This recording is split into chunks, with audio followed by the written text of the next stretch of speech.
Well, it's great to see you all here tonight, and especially good to see Pete with us. And welcome, Pete, to the South Wales Apologetics Network. Great to have you with us.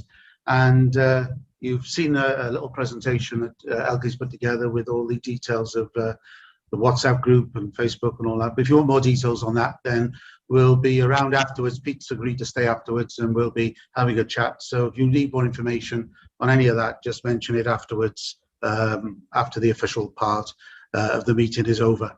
Now, if you want more information on the group and what we're doing, then the same, or you can message us on any of the social media outlets. And as I say, if you stay afterwards, there'll be a chance to ask Pete questions directly. Pete has a book, which I'll refer to on occasion. It's called My Ebenezer's, and you can obtain that from Pete. And again, we'll give you those details afterwards as well. We have a graphic up, but there'll be a few people joining us afterwards who are doing other things at the moment. So we'll mention that afterwards as well. And it'll be good if you can have a read of that. It's a fascinating read. I finished reading it about a week ago, so you'll enjoy that one. Next month or next meeting will be on the 7th of September. We've got John Orchard joining us from Grace Church in Bridgend, and it'll be sharing the gospel in a particularly correct world that we're becoming more and more crazy as the days go by. But getting the gospel out is in an appropriate way is the key, isn't it? And getting it out in a world that's going slowly more crazy is a challenge. And so that's what John will be addressing on the 7th of September, which is also a Tuesday. So anyway, just to introduce Pete then. I don't quite know where to start with Pete, but I'll start somewhere. 1947, we'll start. Now, what was going on then? Well, the sound barrier had just been broken. That was nothing to do with Pete. And the UN agreed that Israel would become a nation again after 2,500 years. So that was very important. Something less important, Arnold Schwarzenegger was born around the same time as Pete. I think it was about a month afterwards.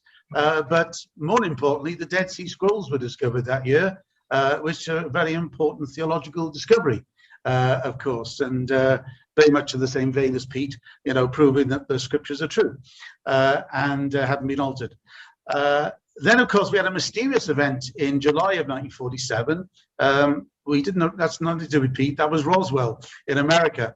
And that was in July 47, but 26 days before Roswell, an event did happen in Plymouth as a baby was being born and lifted high, and God was sent a message. Now, Pete will tell you more about that in a minute because he was there. But if we were to compare the 1960s, when Pete was a bit of a tearaway and a mod, with the 2020s, some 60-odd years later, then, well, not quite 60, but it sounds like that, doesn't it? 60s to the 20s. We've got a guy who's tearing through the countryside on two wheels. But of course, he's still doing that, but in a different way, which is quite interesting. And I'm sure he'll share more about that later on. So we've got a fundamentally different bike and a fundamentally different rider, but it's the same guy. So that's the wonder. And Pete will tell you more about that change in himself this evening. So Pete has a very loving and patient wife by the name of Angie, and 3 married children and grandchildren as well. So time has moved on since those days in the 60s. And what you'll learn if you do read his book or hear him tonight is that he has a great fondness for Sinai. Now, I don't know whether I've shared this with Pete. I think I might have mentioned it once. When I went to school in about 1967, I was asked to write a diary on a Monday. And we'd been down to Cornwall, and I'd fallen in love with a place, which I decided to draw a house. And in that house was in this place that I visited on holiday, and it was in the future when I'd lived there with my wife, and my mother and father would live downstairs, no doubt do all the cooking or whatever. And the place was actually here in, I've got the t-shirt just to prove it, in there we are, Sinai's Bay. And I didn't wear it tonight, but yeah. And so it was the first place I wrote about as a child. And as Pete will tell you, Pete's been going on holiday in Sinai's virtually ever since. And he has a very strong connection with that area, as hopefully you'll learn tonight. So my most vivid memory of Pete is coming to our church a number of years ago. I don't know, maybe 15 years ago, maybe less. And it involved a £1 coin, an orange, and a bemused 7-year-old boy. And he came to the front and he was offered this £1 coin, a nice shiny gold coin, and he was offered a very healthy orange. And Pete did his best to get him to take the orange, but as all of us would have done, of course, he took the £1 coin. And he went back to his seat and took it and put it in his pocket, and that was it. And Pete said, well, do you want to know what you turned down? So he cut the orange open, and inside was a little plastic pouch which had a piece of paper in it. And Peter undid the piece of paper and revealed that it was a £10 note. And he said, I told you to take the orange. And but the verse that was up on the wall that night, as Peter will remember, is that a man looks on the outward appearance, but God looks at the heart. And one of the things that happened that night, I remember, is a boy it was a harvest, so we had all the cans and all the packages out the front. And Peter had surreptitiously put a can out the front, which was when he turned it round, I think it was dog food. And he opened the can up, and the boy came out, and another boy, and he smelt it, and he said, "Was that smell good to you?" And he said, "Yes." And he got a spoon, he started eating it, see? And of course, the congregation went, "My goodness, what's going on here?" You know? And so he carried on eating it while Pete did all the other stuff. And of course, it wasn't dog food, it was some like chocolate pudding. And of course, Peter switched the labels. But again, the message that, you know, that God looks at the inward man, he doesn't look at the outward appearance like we do. So, and that stuck in my mind. And over the years, when I've met different people in the taxi or whatever, and we've talked about communication, I've often said to them, well, I know a guy came to our church once, and he had this orange, and I take him right through it. And I think I must have maybe told that story to more people that were in the church on the day when Peter came. So it just shows you how images can stick in our minds, and the message that Peter prepares and others that do the same type of work can be so powerful, and it can be transmitted on and on as we continue to meet people. So that's important, isn't it? Now, of course, we set this group up because we have a responsibility to share the hope that is in us. And personally, and I hope I don't embarrass Peter when I say this, but personally, I've never met anybody who has demonstrated so many different and helpful ways in which we can share that hope that we have in the Lord Jesus Christ. And so, as I say, we welcome you, Peter, tonight. And we're going to start off with foundations. And of course, you've learned that Peter has a connection with Cornwall and St Ives, but we'll start in Plymouth, where Peter was born, in that very busy year of 1947, as you've heard earlier on. And maybe, Pete, you could tell us a little bit about that day when God was given a message from your mum. Yeah, my mum and dad had moved up from St Ives. My dad got a job working in the dockyard there in Plymouth. So they moved, basically they got married. They moved up to Plymouth virtually right away, so that my dad could get a job, because there wasn't much work going down in St Ives itself. And they already, so they had a little flat, and they soon they ended up with 3 children. So a number of years went by, because those were born just after they, you know, got married and everything else. Yeah. And then my mum found that she was expecting. Both my mum and dad were committed Christians. They both had made a personal commitment to Jesus, well, in St Ives, different stories for both of them. And they went to a little gospel hall there in Plymouth when they were up here. But the problem was, there wasn't a lot of money. It was, I didn't realize it, but it's even before National Health had come in properly, when I was I just started being around. And my mum was, when she found that she was expecting, there was about, I think it's about an 8-year gap between myself and my sister, who's the next one down age-wise. So she was rather shocked that she was expecting, came to a desperate situation. And she told me, she said, she didn't know where to turn, and she threw herself down the stairs one day when she was expecting, to see if she could get rid of me. But I mean, I held on. but even more than that, I guess God held on as well. But just trying to understand the desperation of a mum who was loving and caring and everything else, dragged to that sort of situation. But then when I was born, it was 3:30 on a Wednesday afternoon on the 11th of June 1947. I remember it well. It was very, very dark, and then I remember looking down this long tube, and then this bright light, and then somebody smacked me, and so I cried, and they were all happy with what happened then. No, seriously, my mum, I was born in the flat because we didn't get to the hospital. There was a little lady who lived downstairs in another flat called Mrs. Oti. She was my mum's friend, and she came up, helped with the birth, and then she went downstairs, and then my mum got hold of me. She told me, she said, I got a hold of you, and I lifted him up, and she said, God, he's yours. Do what you will with him. And I think it was a cry of desperation as well, as if to say, listen, now we got 4 kids. There's not a lot of money coming in. I don't know how I'm going to cope. You provided him. He's here. You're going to have to come up with the good. So he's yours. Do what you like with him. Do what you will. But basically, she gave me back to the Lord, which is, fantastic.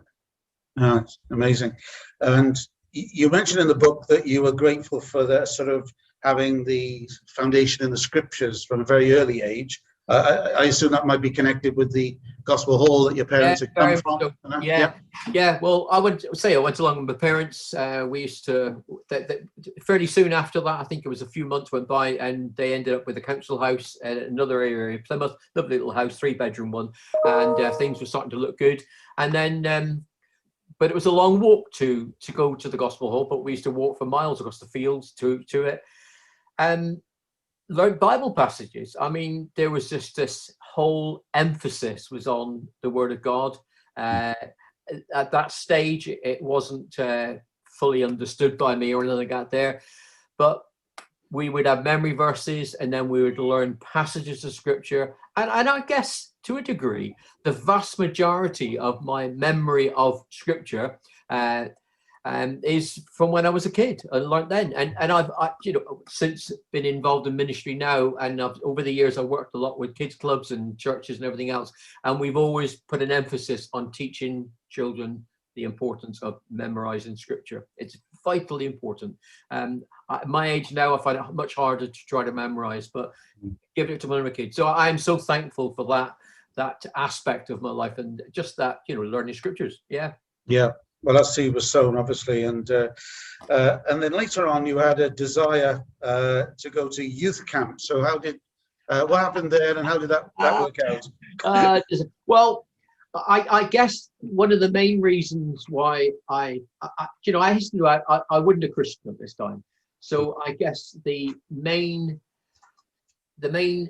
draw for me, apart from being there with a bunch of my mates, was that there were a lot of very pretty girls that would go to the camp as well, because it was a mixed camp, separate tents and everything else, but very much pulled apart, but it was a mixed camp. And so that was a lure.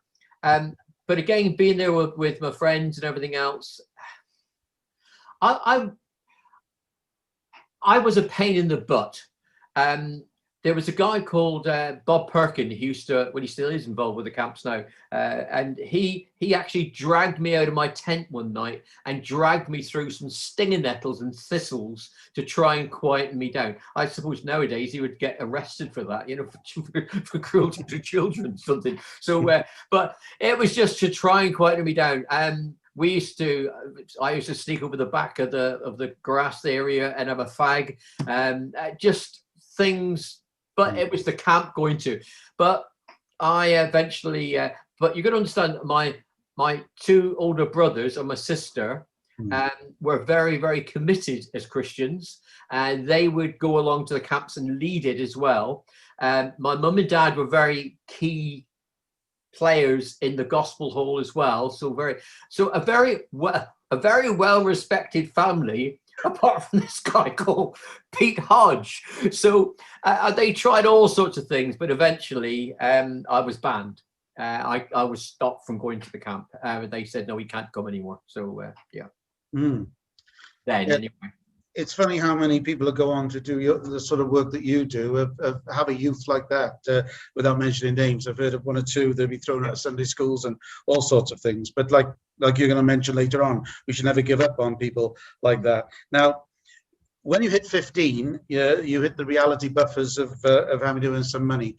So what sort of happened at 15, Pete? 15, I finished school, got started an apprenticeship with the South Western Gas Board, as it was then, there in Plymouth. Learned to be a gas fitter. My apprenticeship didn't kick in until I was 16.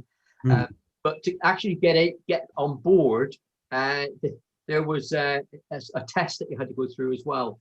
One of them is there was a maths exam that you had to do, but I had to go to night school to learn something about that. And one of the girls, so we had this test or exam, and one of the girls in front of me quite fancied me, and so she let me see all her answers. So I passed that one. They were flying colours as well.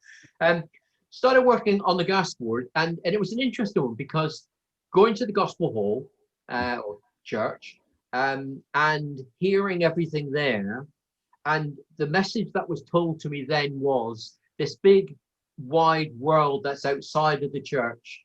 It's horrible, it's sad, it's etc, etc, etc. It was very, very negative towards the ways of the world, which, to a degree there was a truth there. I went to started work, and I saw the rest of the guys on the gas board. There's some of the ones that are same age as me or a little bit older, and the things that they were getting involved in, it seemed very, very exciting and a lot more fun. And I just looked at it and I thought, church has got nothing to offer me. There used to be a song which is quite funny actually. We used to learn. There was a I think I won't sing it, but the lyrics of it were something like, I met Jesus at the crossroads where the two roads meet. Satan too was standing there, and he said, come this way. Lots and lots of pleasures I can give to you today. But I said, no, don't me. Jesus is the way. So I went, down here my sins forgiven. Up there's a place for heaven. Praise God, this is the way. So in other words, the whole emphasis was, you become a Christian, and the next thing you got looking forward to, which is going to be pretty positive, is heaven. The bit in between where we're living, there was nothing to offer. The world, the Satan says, no, lots and lots of pleasure I can give to you today. And so that was the lure. The silly thing is that the Bible is very, very clear. In fact, the words of Jesus, very, very clear. And he said, I've come that you might have life and have it to the full or to the max. So if you want to experience life in its fullness, it's in Jesus. And it's here and now. It's not just pie in the sky when you die, but it's steak on the plate while you wait, as somebody once said. Yeah, absolutely. And you had this picture in your mind of these Christians and how they looked, as it were, and I think it links into what you just said, doesn't it? Yeah. They used to. It used to be. Sometimes the person in the church would be in the pulpit, and he would say to them, difficult phrases like, if you love the Lord, then notify your face. I think one person used to say that many Christians are baptized, but they're baptized in lemon juice. They look so sour. And then you get the other one that the reply would be, yes, but our joy is deep. So deep, none of them could ever find it. It was just, to me, in that age, it was just a con, and it wasn't real. Yeah. So it wasn't very long before I actually did turn my back on all of that. Yeah. Well, that was my next question, actually, in connection. So at 16, you made this decision, and you notified your parents at that point. Yeah.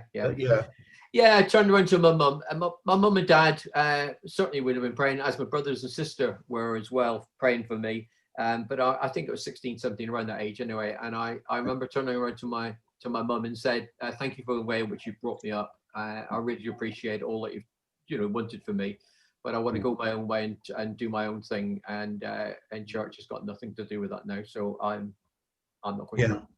So absolutely, yeah. It's a devastating statement to a parent. But 15, 16, I couldn't give a toss what my parents thought, as long as I was okay. Yes, of course. And of course, this is about 1963 now, and because in Milwaukee, I know it's not quite true, but in Milwaukee, you sort of had the Fonz, and he was leading his gang over there. And then in Plymouth, you had the Hodge, where he was with his mods down there. So what was sort of life like in the next few years for you? In the 1960s, there were two major groups, because you've gone through the Teddy Boy era. That sort of went off a bit. along with the teddy boy era, would have been more so into motorbikes and everything. And then onto the scene comes the mods and the rockers. So the mods were people who were very much into fashion and everything else, and all the girls in the mods were pretty smart-looking girls as well. So I ended up getting a scooter. I think the first time when I first got one, I hadn't ridden one before. I went with a friend of mine who already had one, and I remember pulling out of a junction and flying across the road over a pavement and nearly crashed into a lamppost the first time I rode it. Yeah. Yeah, there we are. So there's mine up the top. Sorry, up the top, the top picture there, and down the bottom as well. But you can actually see it if you get the book. You can get a real picture of it. Yeah. I also, for those that are not too mechanically minded, I do apologize for this, but mine was a Lambretta Series 2. It was a 150, and I understood that you could actually bore the engine out to a 175, but it would have a 150 gearbox, and so I got that done to it because the porting was the same for that. So I had the thing, and it used to fly. It was a very, very fast scooter with the low gear ratio and everything else, and so it was one of the fastest scooters out of all the mods out there. We're talking what? We are talking 100 to 200 of us would meet in a car park there in Plymouth each evening. And with the mirrors and everything else on it. So there was that aspect, which then I would be at the front of the pack where we're going anywhere. And I've always been a gobby so-and-so. Before I was a Christian, and certainly since I've become a Christian, but now I'm gobby for God now. So it would be, I took the lead on where we would go and what would be happening. So I basically became, it was quite funny actually, because my scooter, I was also quite well known with the scooter as well for my position. And the girls used to want to have a ride on the back of my scooter, and I would charge 2 and 6 for a ride down the road, round the roundabout, back up again. And they would be queuing up for a ride just to be seen on the back of me. It's sad, isn't it? Man alive. Yeah. Fantastic. but absolutely, well done. First taxi service in Plymouth, was it? Basically? Yeah, that's right. One-seater, personal light treatment. But then, of course, something quite tragic happened in 1965, and that would involve your dad, didn't it? Yeah, that's right. Yeah. Yeah. My dad, he would have been coming up to his 61st birthday. That's later that year. Mm. And he was going to work. It was a very, very wet Saturday morning, and it was pouring down with rain. He came to a busy main road, and his eyesight wasn't that good. He had very, very thick glasses he would wear, and with the rain and everything else on them, basically he thought the road was clear and it wasn't. He walked out in front of a car and was hit by the car and was killed instantly. The police came to our next door neighbor and spoke to her first of all, because they had to come into our house. So she was called Mrs. Martin. So Mrs. Martin and the police came to the door. I went downstairs to open the door for the flat, and saw the police there, and I thought, oh man, I've got caught for something. What on earth's going on now? But they said, we got some very sad news for you. Can we come in? So we came in. And they told my mum that, well, and myself as well, that my dad had been, her husband had been killed on the way to work that morning. I wasn't very close to my dad. I've never been that close to my dad. Didn't get on too well with him. But I watched my mum in that situation, and I have to say, I've said it to many people. I've said she had a strength within her to enable her to get through this, but it wasn't a strength. I knew that the God she worshipped and followed and obeyed gave her the strength to go through. Did she cry? Of course she cried. Was she upset? Of course she was. Was she lonely? Of course she was. That's all part of living. But I could not argue with the fact that God came up with the goods when you needed them. That hit me. I pushed it to the side, but it was one of those things which one of the blows that broke this hard heart. Yeah. And sticking with your mum for a moment, when she used to look out the window and wonder where you were, there was a prayer that she used to say, wasn't it? She did, yeah. I went down to see her just before she went to be with the Lord, and I had a good time with her. She wasn't very well, so I went down there, I spent the day with her, and I chatted with all sorts of things. I mean, she didn't know half of what I was up to. If she knew half of what I was up to, she would have gone to an early grave, I'm sure of that. But I remember turning to Mum, and I said to my mum, I said, when I was going through, and I used to just call it my silly time, when I was going through that silly time, at this time now, I've made a, you know, I was a committed Christian, and I said to her, what did you do when I was going through it? She said, I would go to the window of my flat, I'd look at the window, and I would say, Lord, I don't know where he is, but so far and no further. And I just thought, that's an incredible prayer to pray. So I left that evening, drove back to Cardiff, and as I'm driving back, that prayer just came back to me again. Lord, I don't know where he is, I don't know what he's doing, but so far and no further. And then things came into my mind of, if that had happened, I wouldn't be here now. Now, I won't go into details on a lot of the things. Just to say that my lifestyle was a very hedonistic lifestyle, and certain things, if something else had happened, then there's no way I could be involved in the ministry. I'm involved in everything else. But two things came back to mind. One was my mate Alan Quick. That was the other scooter on the top picture that Chris showed earlier. Myself, we took our scooters over to Jersey for a holiday. Stayed in a holiday place there. One night we went out. Well, not just one night, a number of nights, but one of the nights we went out, I got very, very drunk, drank a lot, and drove the scooter back to where we were staying. But thought I could take on the world. And so I actually remember driving off this road, going over a grass bank, going between two pillars where there was a road sign on it, and carrying on it through. The next day, we went past the very spot. And as we went past the spot, I went up with the scooter to see if it would go between the posts. The handlebars would not fit between the two posts, but I went through them that night. How I got through there, I thought, what on earth is going on? Then there was another time, so I was thinking about that when I was driving home. Then there was another time, we went out in, say, Alan's car again this time, and it was going across Dartmoor, and there'd been a lot of snow. So we decided to go out there, and we're doing some rallying. And Alan thought he was a good rally driver. So we're going around this corner very, very fast. The car slid off the road, went right up over a bank, and slid into a gully. And we're sliding along this gully. So the car is on its side now. The windscreen is sort of at an angle. And I look ahead, and there's a big metal pole sticking out of the bank. And as the car is sliding towards this metal pole, it stops within inches of the windscreen. If it hadn't stopped then, it would have cut right through the two pillars on the windscreen and took both of our heads off probably. But again, it's that, I don't know where he is, I don't know what he's up to, but so far and no further. And just a prayer of a loving, fervent, God-fearing mum praying for her son. And just, yeah. And I can, there are other stories I could say as well. Yeah. And yeah, that won't.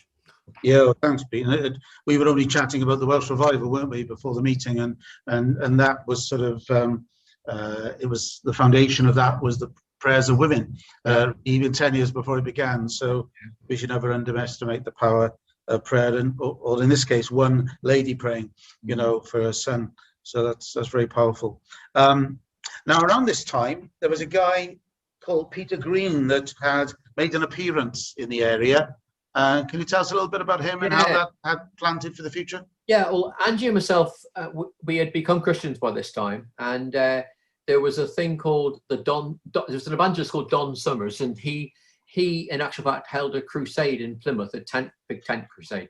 I was down for I'd signed up as a counsellor at that, and along with Angie, and I was working on the gas board at the time, and in the lunchtime, it was said that there's going to be an open air in the centre of Plymouth, and I was working from the centre of Plymouth with the gas board, so I pulled up and I decided to go and have a lunch and see what's going on.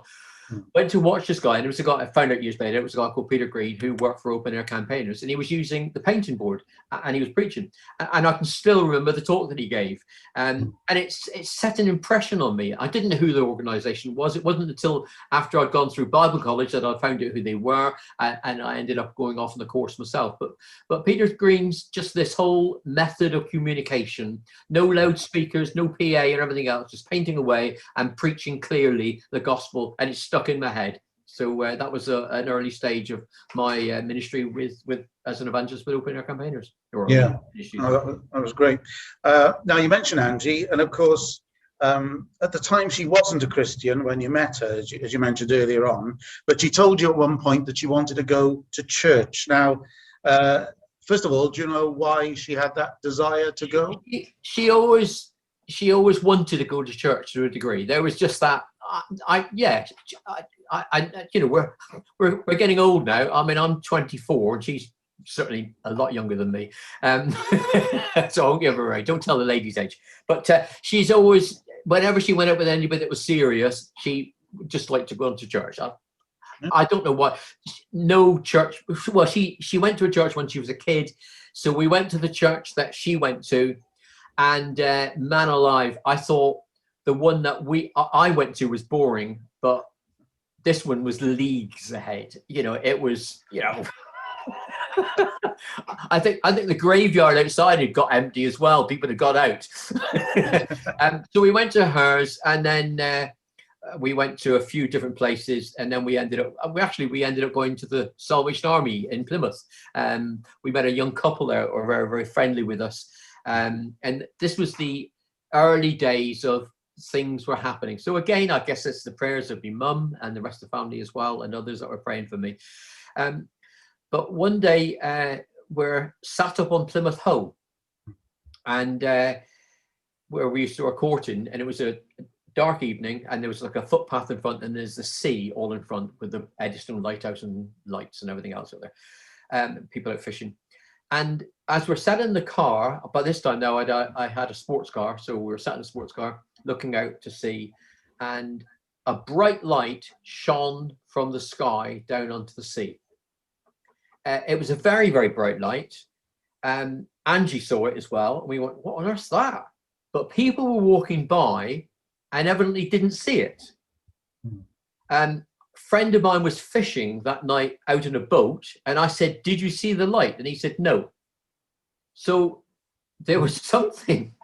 It was for Angie and myself anyway, but it wasn't just a light shining down. It was a very, very bright light shining down.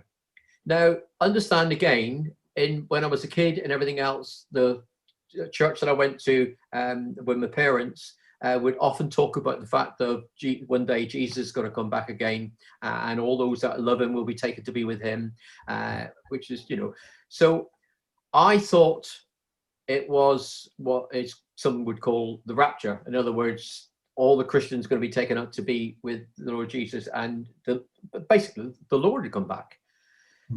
And I turned the radio on because I expected to hear a news flash which says thousands of people have been mysteriously taken, etc., etc.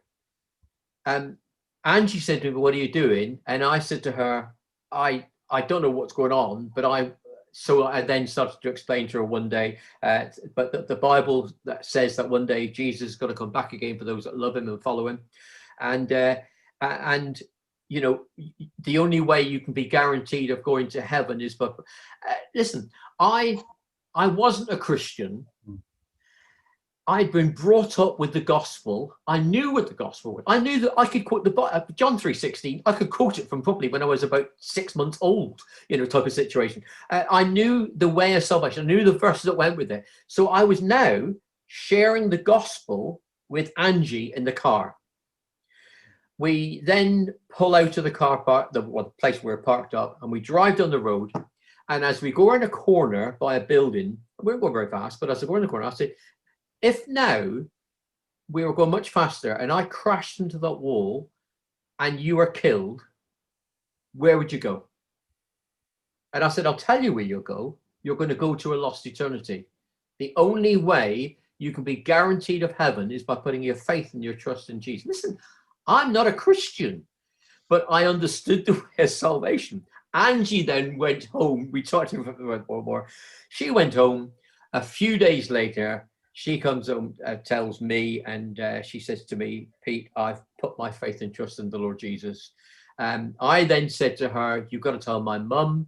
So she told my mum, and everybody was excited. But I also knew I wouldn't write. Yeah. Anyway, yeah. So that was the start. Again, another thing that's happening en route. Yeah. So you saw the light, but the light hadn't hit you yet. But Absolutely. You saw the light. Yeah, but then Angie was reached by an evangelist really that hadn't actually started. So fantastic. Now, there was a guy that you were talking to by a car, and you told him the same thing, didn't you? That he had to give his life to the Lord, and then he turned around and said something to you. Yeah, it's an interesting thing because during this time as well, there was a young couple, married couple. He used to work for Fray Bentos Pies. He was a rep, and him and his wife used to run the youth work at the Salvation Army that we were attending at the time. Mike and Helen, they were called. And they then started to invite Angie and myself round to their place on I think it was a Wednesday or Thursday evening for a coffee and for some mince pie, for some pies. They used to give us samples. We used to take away lovely food. But the interesting thing is, when I was with them, I could talk Christian. I could talk the talk. I didn't walk the walk. I talked the talk.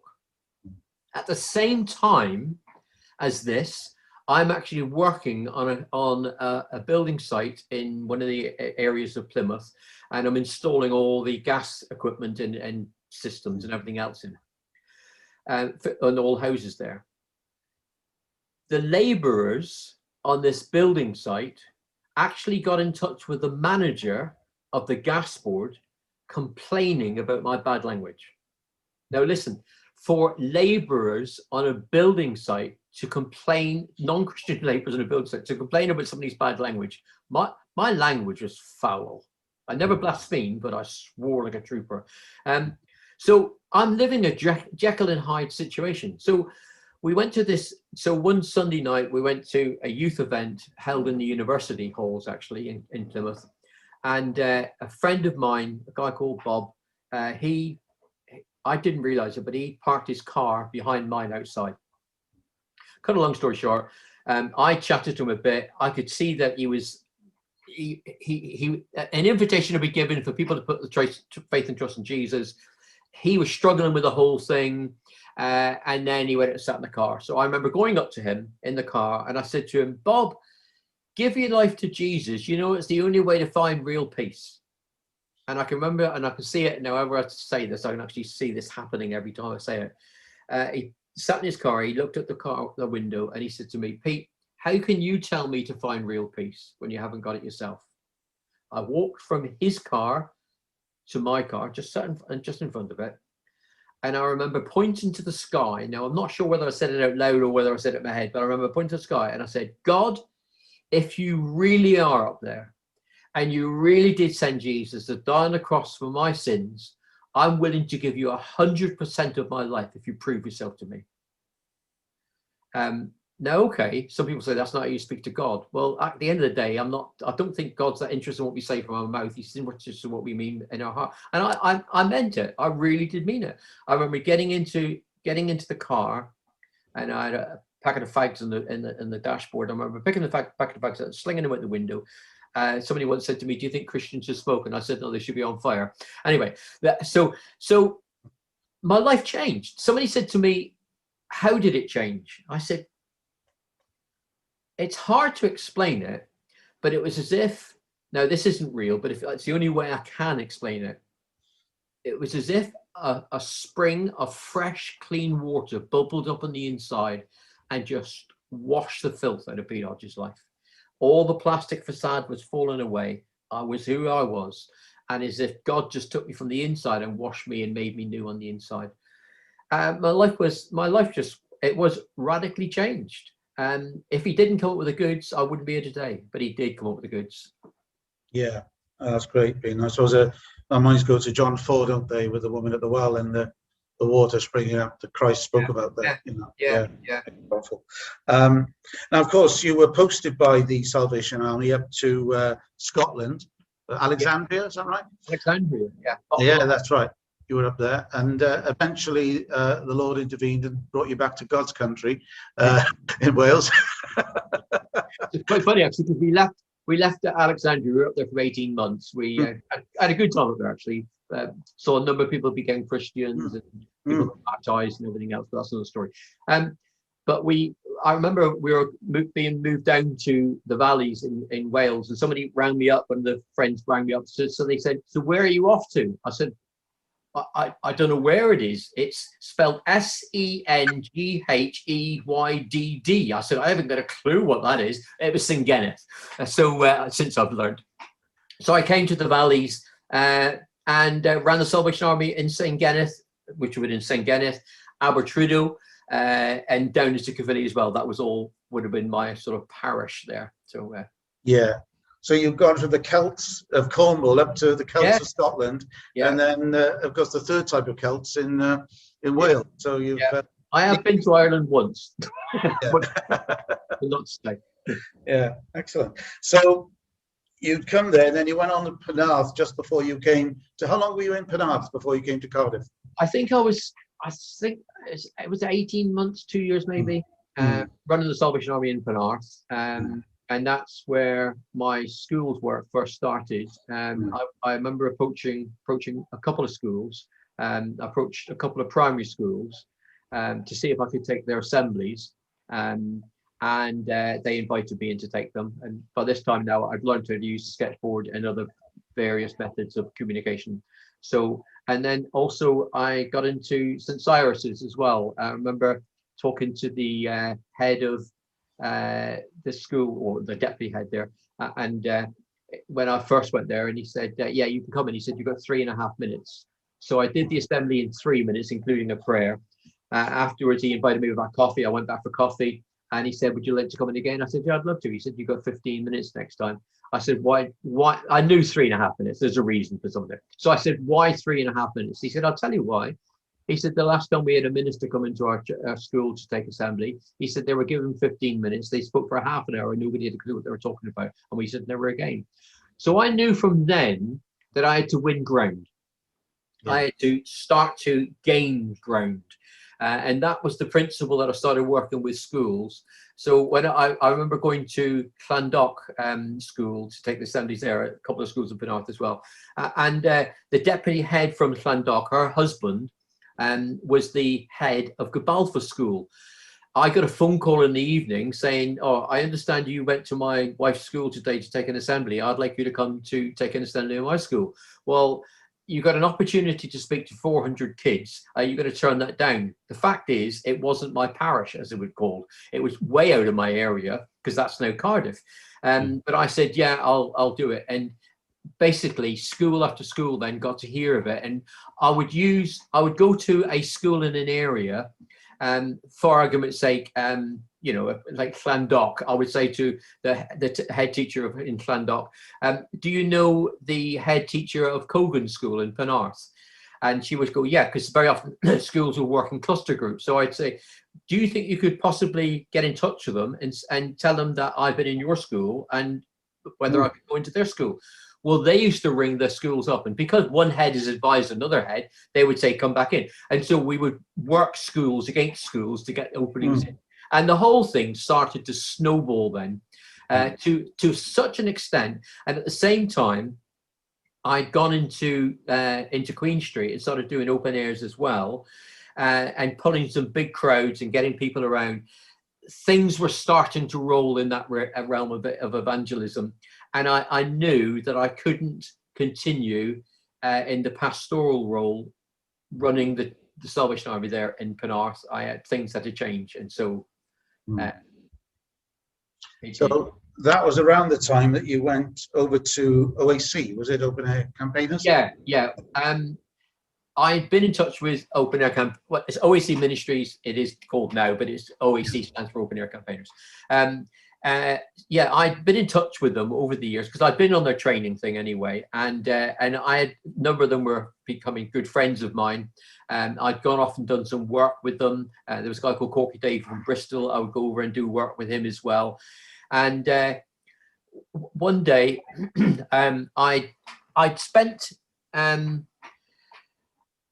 been in my quiet time. I've been reading about Joshua going out to Jericho against, to attack, see about Jericho sort of thing. And it's, and in there it's got and an angel of the Lord appeared to him, and he said to the angel of the Lord, "Are you for us or against?" And he said, "Neither, I'm in charge," basically. But it says that he looked up and saw the angel of the Lord over, and he was basically saying, "Listen, I'm over everything." That verse then was used to challenge me. The route forward is, and it's now time to be leaving the Salvation Army. We were unsettled, without going into too much detail, we were unsettled because of XYZ things in the Salvation Army at that time anyway. But then the opening came for open air campaigners, and they asked me to come and join them. So I then left the Salvation Army and joined open air campaigners. Went down to Brighton for 6 months doing training, and then we felt it was right to come back to. Well, there was a possibility we could have gone to Plymouth, where we used to live, where I used to live, or Cardiff. I went down in Plymouth and did some open airs down there, and it just didn't click. And I knew Wales was the place. Yeah. Well, I'm very grateful for that. Yeah. Now, just to take on a slightly different angle at the moment, you mentioned Ange a bit earlier. You got married to her, I think, in 1972. Yeah. And so next year, for those that are good at maths, that'll be 50 years.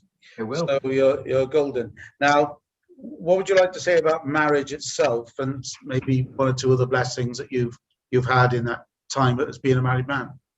I think I would say that probably Angie is a better evangelist than I am. So she's very much heart and passion is the same as what my heart and passion is. Marriage to the right person is certainly the right way. There's no way I could have continued doing what I'm doing without a wife, as simple as that. I mean, we started off and our whole emphasis has been that she wants to release me to go into, to get on with the ministry, and she'll keep the home going back home. So we work as a team that way. Yeah, I mean, in a society which is very much eroding or trying to erode marriage, it's I think God came up with a good package when he invented marriage. Yeah, it was a good one. I agree.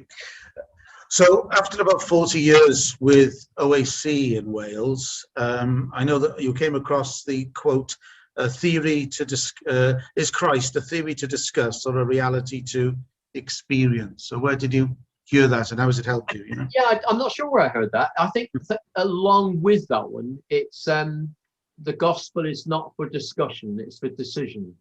And I think we can talk about things all the time,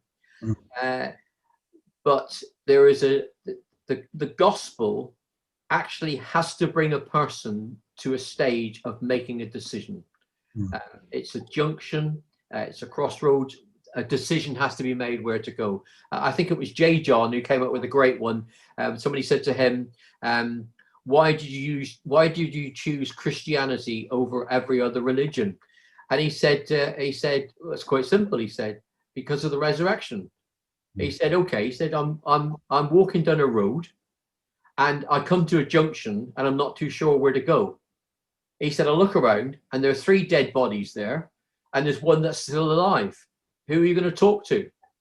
So he said, it makes sense that you talk to the person who's alive. So he said, that's why I picked Christianity, because Jesus is alive. And I just thought it's a great one, a simple little line, and it's the whole, the emphasis of the gospel is there. It's for decision. It's not just for discussion. I mean, we need to discuss it. Of course it is. Come let us reason together, but ultimately it has to be, there has to be a stepping over the line. But I think the phrase is not to decide is to decide not to. Yeah, that's right. I think Elvis mentioned that in one of his records as well, wasn't it? Less conversation, a little more Oh, action. a little less conversation, yeah. So, okay. The rocker days, that is, Chris. Yeah, of course, yeah. I wasn't in the other gang. Now, at the start of the 80s, you made a decision regarding church, because you're in Cardiff now, and there was a lot of new churches popping up, Yeah. and you chose one of them. So, which one was that? I'd already had connections with Rob Parsons anyway, and another guy called Norman Adams, who ultimately became, after a while, he was the chairman of our OAC work in Wales. But both those would have been elders at Glenwood Church. Glenwood Church was just starting. We were living at the time then when we moved back to Cardiff in Moy Road. So we thought, let's go for, but before that, I'd actually gone to, when I was in the Salvation Army, I was invited to come and speak at their prayer meeting on a Wednesday night, prayer and ministry evening in Glenwood. And I went along there and talked to them about the possibility of coming back to, or being in Wales and working for open air campaigners. And one of the guys there, a guy called Windsor, he stood up when I'd spoken for a while and they were praying, and he stood up and he used the one from Revelation. I put before you an open door that no one can close. Now, okay, it's a verse sometimes taken totally out of context, but it was right in context for me, and it was confirmation. So there was a lot of warmth from them as a church. We ran with where they were theologically. They were very much an outreach church, gospel-centered church, and everything else. And so both Angie, myself, and as it was then 2 kids, we came and started going to Glenwood Church in Cardiff. Yeah. 3 days. Great. Now, you showed me a short while ago the pattern of presentation to explain the gospel to others with OAC as being attention, interest, spiritual concern, application, and response. Yeah. So would you like to sort of expand on that so people can get the phrases and what they mean? Yeah. If you're trying to grab someone, you've got to first of all grab their attention. So very often we'll use the visual. The eye gate is the most important, the most powerful means of communication. I think it's something like 80% of what we see we remember. The other senses are not as high at all with that. So we will very often use a visual method of communication. So either painting board or escapology or magic or whatever. The idea is to grab attention. If you don't grab attention, people will not listen at all. And it's a sort of, oh, what's going on there then? So we don't have across the top of the board whether they got, we are Christians and we preach Christ crucified. We are Christians, we do preach Christ crucified, but we would not put that up top. Why is that? Because people will assume. They will see something and assume it's that. The vast majority of assumptions are wrong anyway.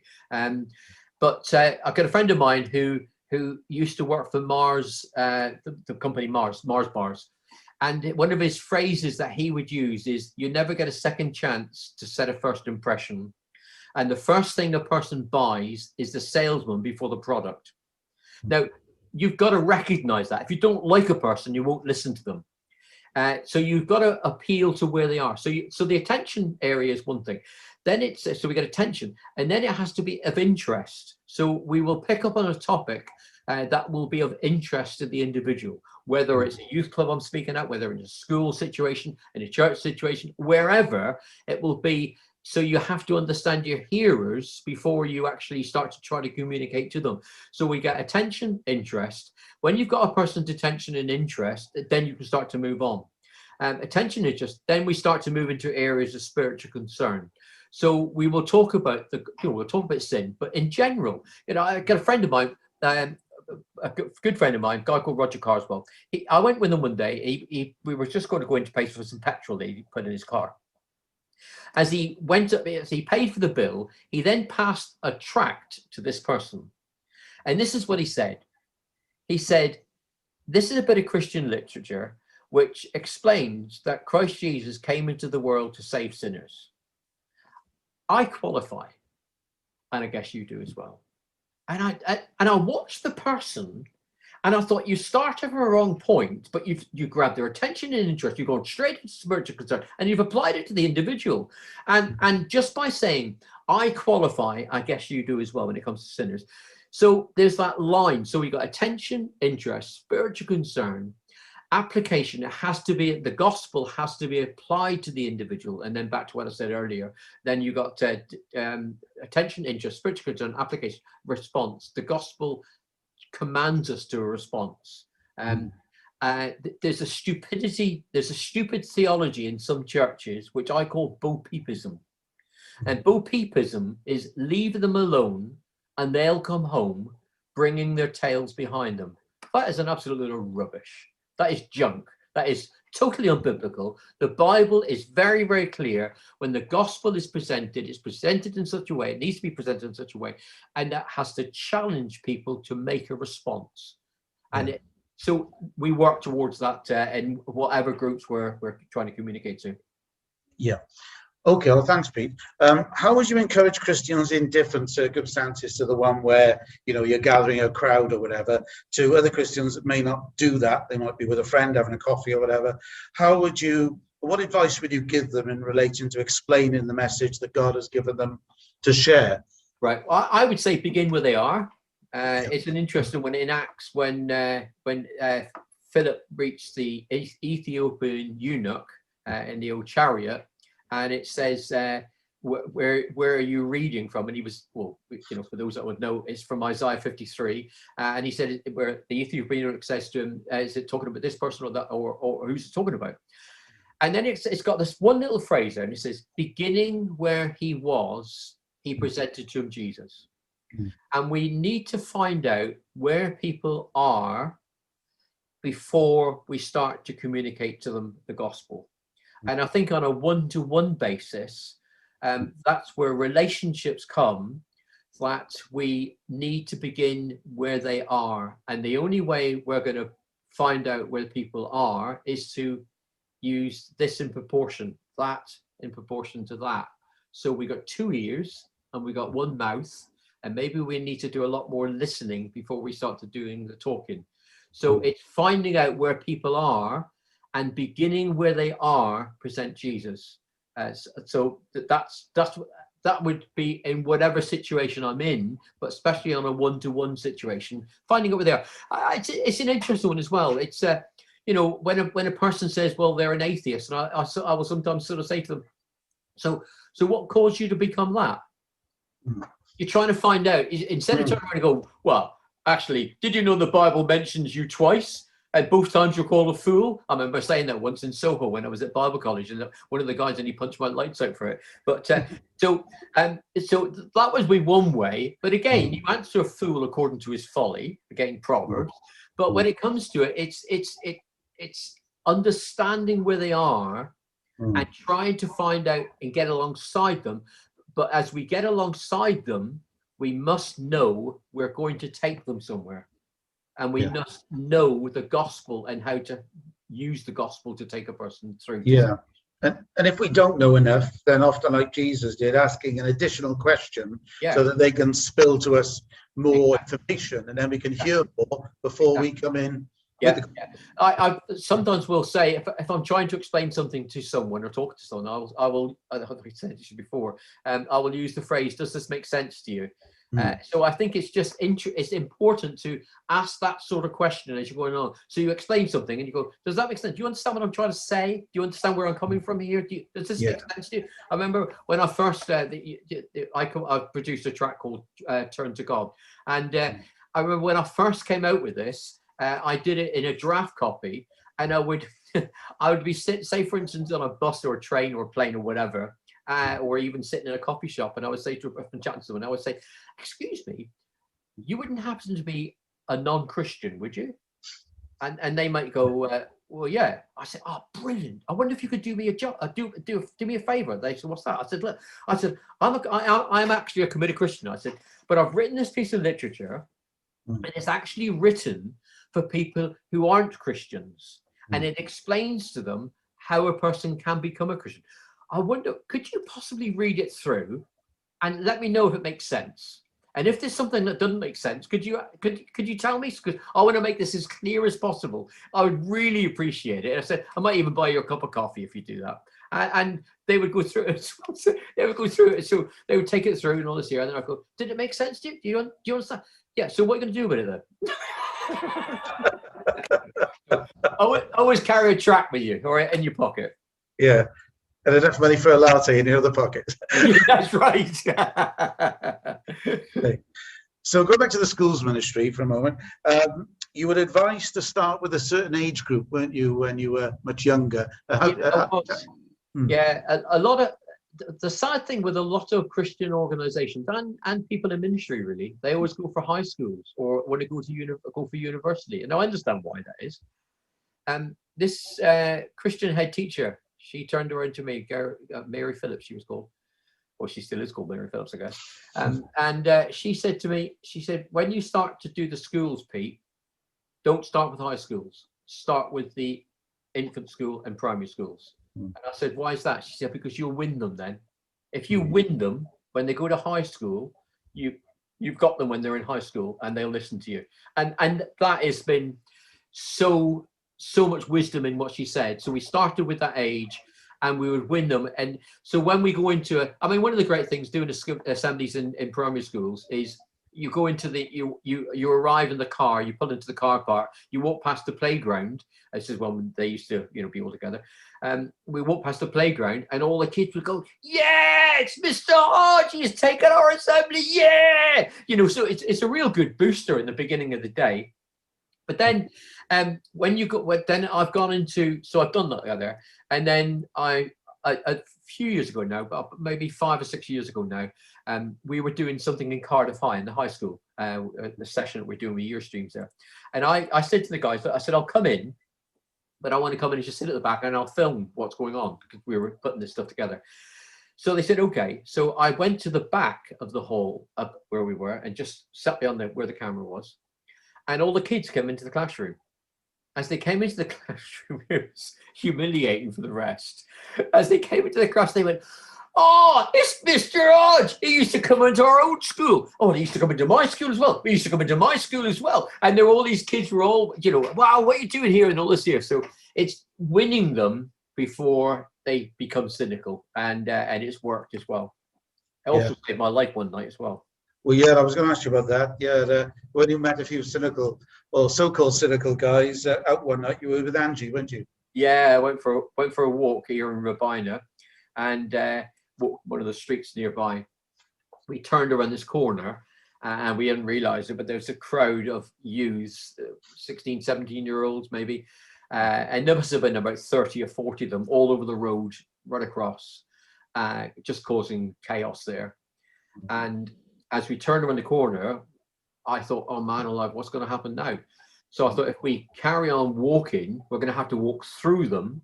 Mm-hmm. If we turn around because we've seen them and start to go the other way, they might then start to chase us. What am I going to do? So I said to Andrew, let's just keep walking. As I carried on walking, I heard one of them say, it's Mr. Hodge. And then again, the same thing happened. All these kids all then said, well, he used to come to my school. He used to come to my school. And as Angie and myself, they parted like the Red Sea, and they clapped us as we all went past them. So talk about that's where you win them, and then you get the same situation. You're into Queen Street doing open airs, and you meet the same age kids. I was in, we had a thing in Highfields a little while back now, a family event put on. And I did a talk there for the kids that were there, and the parents sat around as well. After this thing had finished, I'm standing at the door, and lots of people have come in who weren't Christians and everything else. One guy comes up and he goes, when I saw you, I thought, I'm sure I recognize you. He said, did you used to come into Jenner Park School in Barry? I said, yeah, to do your assemblies. I thought it was, he said, brilliant. He said, that was brilliant. And now he said, I'm here with my kids. And I had another girl come up to me as well. She used to go to Marlborough School. She said, I wasn't a Christian when I was at school, when you taught this message, she said, it's stuck in my head, and I've since become a Christian, and I brought my kid along, and I want her to be a follower of Jesus, just like you are. So, you know, they just come out. But it's said that if you throw the seed out, and God does the work. Yeah, that's encouraging. Talking about that escape in Rabina, that leads me on to my next question. How has magic and escapology helped with the message? How did you get started with that? I saw a guy when I went to the training thing with OAC in the early days. There was a guy there who did gospel magic, and I saw it as a good means of communication. I then bought, when I was down in St Ives, I used to see the Punch and Judy down there, and I thought, I think I'd like to make a Punch and Judy outfit. So I made a big puppet thing, and I had to get well, I didn't know it then, but the thing that makes a funny sound for the punch, it's called a swazzle. You have to put it in your mouth, and you have to bit of cotton that holds out. So anyway, that's how you make the sound. And you could get it from a Supreme Magic Company. So I got the address, sent it off to them. They sent me a catalogue with magic tricks in it as well. And I saw various tricks, and I thought they can lend themselves well to the gospel. So the interest was there. And then also escapology. I mean, you know, you look into the Old Testament, there's a whole bunch of stuff going on there with, you know, people getting chained up and thrown out and this, that, and everything else. Rather extreme visual aids used in the Bible. So I used these, and I thought, well, you know, that is the gospel, isn't it? You're all chained up, and you know, you want to get free. So I've used them over the years. I then joined the Cardiff Magical Society, which in actual fact is quite big. And I had to actually become a member of it, I had to do a 30-minute presentation. Well, I thought the only way I can do it, or the only way I know how to do tricks, is do with the gospel. So I thought, well, they're gonna have the gospel, and if I don't become a member, tough. But I'm gonna give the opportunity to present the gospel to these 40 or 50 guys who aren't Christians. So I presented the gospel, when they said, yes, you're in. And so I just used it. And because of that, that's given me opportunities to be on TV a few times with the gospel, been on the Big Breakfast a couple of times and everything else. So yeah, it's an opportunity, a method to use to further the gospel. Yeah, that's good. Now, one of the most helpful sayings that you shared with me is about a rock and a man having a conversation with a sculptor. Would you like to share that? Yeah, there was a guy, it was a sculptor who was chiseling away at this big rock to form something, and somebody was watching him, and then they said, they came up to him and they said, which blow of the hammer actually breaks the stone? And the sculptor said, everyone. So we sometimes see the end result, but there's a whole bunch of blows going on down through. And as I look into my past, I can see the number of blows that worked to take me through. And yeah, I mean, sometimes one blow will break the rock right away, but very often there's a number of blows. And it'll be interesting, you know, for any of those that are listening now, for when they become a Christian, what blows were they, and to recognize how God deals. I mean, he deals with us all differently, but it's going somewhere, and it's taken to that final conclusion. But it's every blow breaks the rock ultimately. Yeah, absolutely. And you also made the point in the book about don't give up on your kids. No, it's hard being a parent. It is really. I think I would say don't give up on them. I'm thankful that my parents didn't give up on me. I remember when I just after I become a Christian, there was a group of us who were all about the same age. We formed a bit of a group. We used to go around singing and sharing our testimony and everything else. And I went to speak at an event or a coffee lounge thing. It was a Christian coffee bar thing in Plymouth. And a guy came up to me and he said, it's Pete Hodge, isn't it? I said, yeah, that's right. He said, you used to come to our church many, many years ago, he said, in Tavistock. And he said, we tried all sorts and we just thought, we're going to give up on him. There's no hope. And I just thought, it's hard, but don't give up. And I think there has to be, our faith has to be real. I think plastic counterfeit, people will see right through it, and especially kids do. It has to be real. It has to be genuine. But it's hard. It's hard as parents, and I think, you know, we need to make sure that we fight the right battles. Some things are not worth fighting over, but there are some things, and not to compromise. Don't back off on truth. I remember, well, our kids have often said to me, they said, "Dad, when you stood for truth, you stood for it, and you wouldn't back down." And we respect you for that. And I was just thinking, holding on to what is true, and that's what I share now with the guys here in Cardiff and across Wales who are in ministry. You know, just holding on to what is true. You know, I'm just looking at it, what is truth, but it's holding on to it. The truth is truth. Yeah, absolutely. Now, on that subject, we got the first lie in the Bible in Genesis 3, and did God really say? Yeah. And you were sharing with me how relevant this is in 2021 now. Yeah. I think so. Yeah. I just heard about another prominent denomination, well, not just in the UK but across the world, who have now decided to allow and to marry same-sex couples and everything else, and their whole line is, yes, but I mean, and it's, you know, the question is, right from the back there, did God really say? I mean, but when he said that, did he mean it? I remember, there's no word of a lie. I remember I was chatting to a person about it, and this person was a so-called Christian as well, and this is what they turned around and they said, if God was to write the Bible now, I'm sure he would write it differently. And I just thought, that is so ridiculous. Here's an interesting one.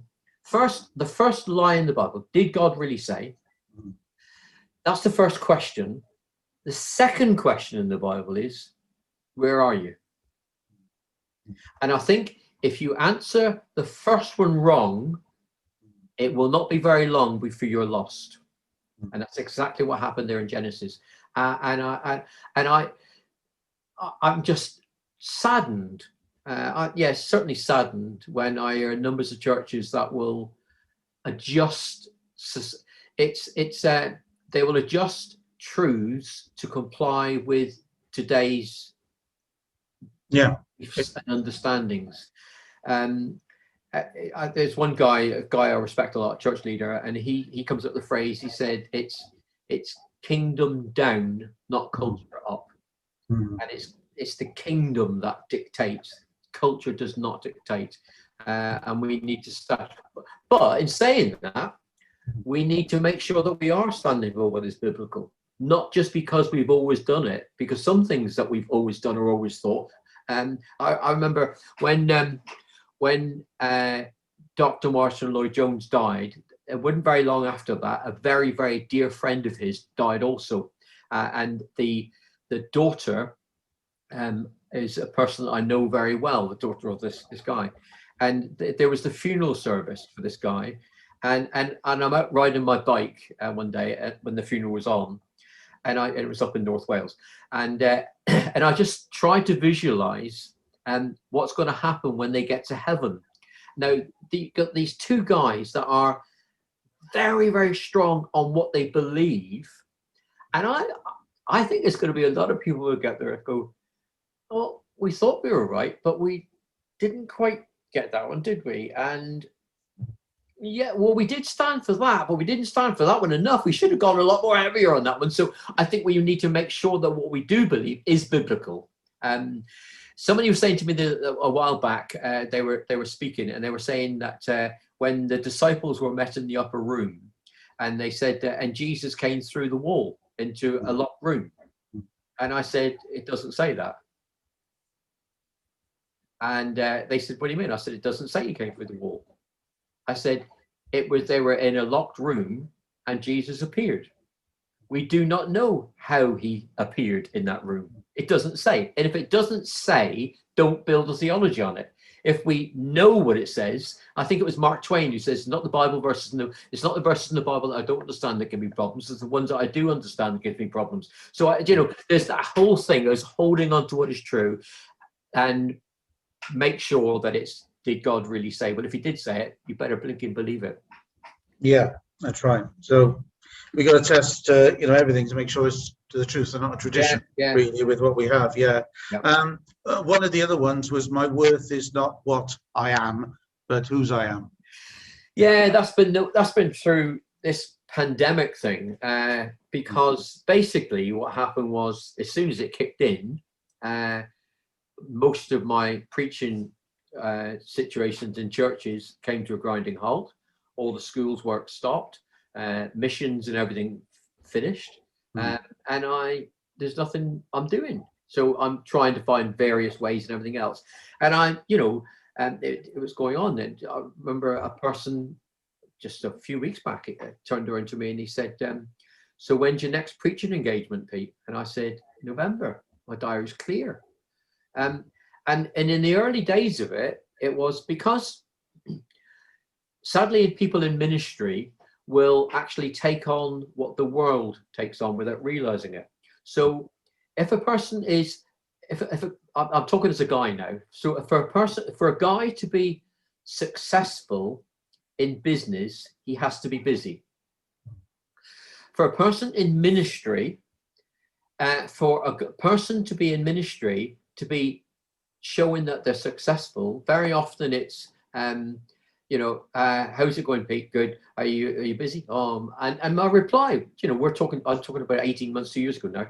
My reply would very often be, my diary is fully booked 18 months ahead. And it was very often 18 months ahead, fully booked right through.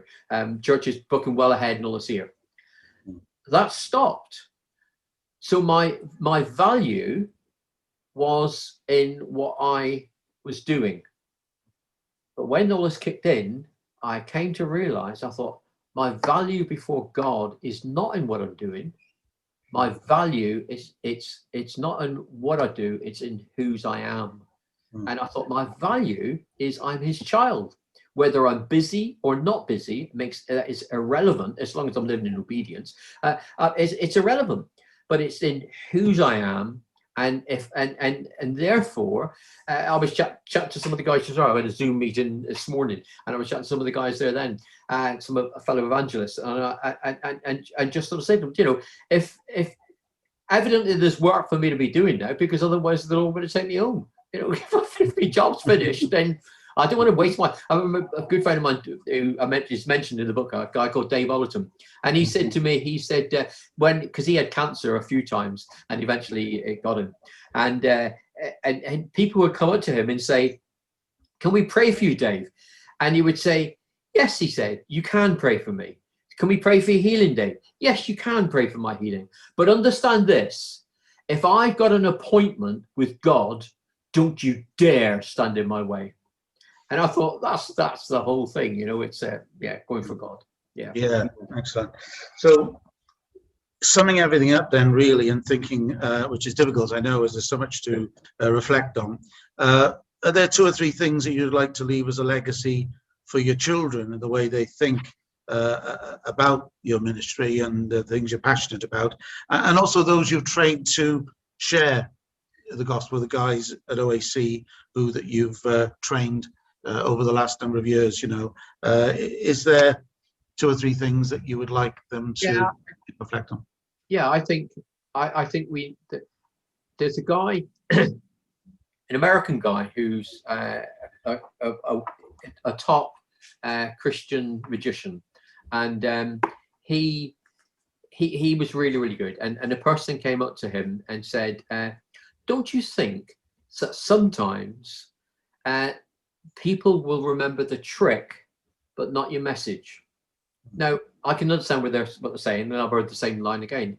But I love his reply. He said, if you can show me a trick that will actually outshine the glory and wonder and awesomeness of the gospel, I'd like to see that trick. What I would suggest is this.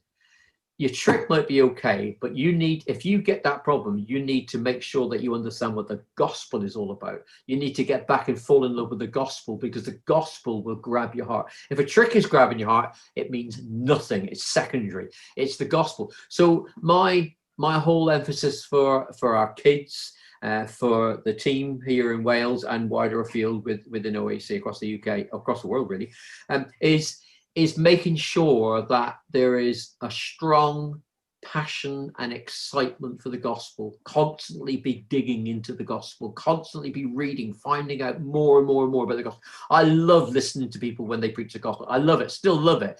When people waffle it frustrates me. When they fudge it frustrates me. But when the bell is sounded clear, it excites me. So that would be an emphasis that I would put onto them as well. And along with that is holding on to the truth. Not compromising on the truth, not allowing the truth to be watered down, but to keep it in reality and everything else. So yeah, I would say those are important things that we need. And then, because when we know the truth, we know the truth of the gospel, we can then communicate it effectively. When I was in one of the schools, some schools have actually over the years have closed for us. One school in South Wales, I rebooked. I've been there a number of times, Second Assembly, and I'd rebooked it, and when I got home, the head of that school rang me up and said, "You're down for so and so to do the assembly again." I said, "Yeah, that's right. We're going to have to cancel, I'm afraid." I said, "Oh, right, okay." I said, "Do you want another date then?" No, it's okay. We're going to have to cancel you coming into school." I said, "Oh, why is that then?" "Well, one of the members of staff didn't like what you had to say." And now I knew the talk that I'd done, because I knew it virtually word for word what I'd said. And sometimes when I push the limits a little bit, I think, "You've got away with that one, Hodge," or "I hope I've got away with that one." But with this one here, I knew it, and there was nothing sort of radically radical, just a clear gospel. And so I said, "Well, sorry, so what's the problem then?" "Well, the problem is," what she said is, "you evidently believe what you're teaching and you do it enthusiastically." And I said, "Yeah." "Well, because of that, they don't want you to come into school." And I thought, flipping heck, I was encouraged by that. Evidently you believe what you're teaching and you do it enthusiastically. Well, keep going, guys, all of you. Believe what you believe and do it enthusiastically, and it will bring a change. Yeah. Okay. We'll finish with the gospel, and you were sharing with me a picture of a guy got over a cliff and grabbed onto some branches. So, would you like to just finish with that particular story? And when you finish that story, would you just like to close this in prayer, this part of the service, and then we'll have some open questions after that? Yeah, lovely. That's fine. Right, yeah. Thank you. Yeah. Basically, it's an illustration was given about a person who is walking along and then falls off the edge of a cliff. And as he falls over the edge of this cliff and is dropping, he reaches out and grabs a branch of a tree that's growing out of the rock. And he's holding onto this branch of the tree for grim life. And calling out, "I need help, I need help, I'm trapped here." So a person then sees what's going on and lowers a rope down past where he is. And the person above says, "You must let go the branch and hold on to the rope." And he uses it as the illustration that we're holding on to what we think is going to hold us to, but the rope coming down is the gospel, and we need to let go of what we think is holding us secure and hold on to the rope. Now, the illustration this person was given actually said they need to let go of the branch and hold on to the rope. And as I'm listening to it, I thought, no, that's wrong. If you let go of the branch, you'll fall. you cannot go like that, because it won't happen, because you'll let go of the branch and fall. So what needs to happen, and I thought this is the clarity of the gospel as well, is that you need to reach out and hold onto the rope and pull on the rope and recognize that the rope is secure. That's our understanding of the gospel, that it can be trusted, it is reliable, it is dependable, it will hold you. And when you understand that, you haven't kissed your brains goodbye, in other words. When you understand that, you can then let go of your security and hold on to the gospel. And the gospel will hold you and will ultimately take you to be with him and in glory. Yeah. That's what I think is the gospel and what we need to be doing. It's Okay. it's for decision, not just to discuss. Let's pray. Okay. Lord, thank you for this evening. Thank you for the way in which you work through each one of our lives. Thank you that it's salvation is all about you. You've provided it for us. You've provided all that we needed. Thank you, Lord Jesus, that when you was on the cross, you said it was finished. You paid it in full. You paid it on the nail for each one of us. And Lord, thank you for the glory of this gospel. Thank you that you've not only saved us, but you've also called us to share this with other people as well. And I pray for each individual that's been listening tonight that you will enable us to be more effective in communicating the gospel. Help us to be real. Help us to have a full grasp of what your gospel is, and help us to communicate it to those that we talk to. In Jesus' name, amen.